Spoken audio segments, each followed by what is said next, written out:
Taste the Daily.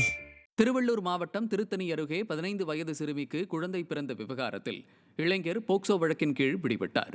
Tiruttani மாவட்ட அரசு தலைமை மருத்துவமனை வளாகம் அருகே உள்ள முட்புதரில் தொப்புள் குடி கூட அகற்றப்படாத நிலையில் குழந்தை ஒன்று மீட்கப்பட்டதாக தெரிய வருகிறது.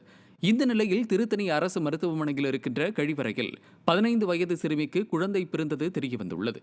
இது தொடர்பான புகாரின் பேரில் சிறுமியை காதலிப்பதாக ஆசை வார்த்தை கூறி கர்ப்பமாக்கிய இளைஞர் கருணா பிடிபட்டார்.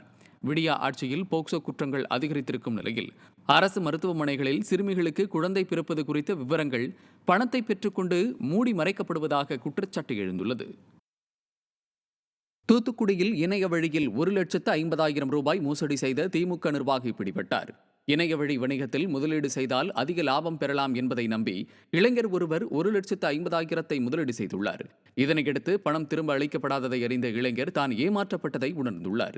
இதுகுறித்து அளிக்கப்பட்ட புகாரின் பேரில் மோசடியில் ஈடுபட்ட கோவில்பட்டி செக்கடி தெருவைச் சேர்ந்த திமுக நகர இளைஞரணி அமைப்பாளர் ஜமாலுதீன், கிங்ஸ்டன் ஆகியோர் பிடிபட்டனர். மேலும் மோசடியில் ஈடுபட்ட திமுக நிர்வாகி ஜமாலுதீன் அமைச்சர் கீதா ஜீவனுக்கு நெருக்கமானவர் என கூறப்படுகிறது.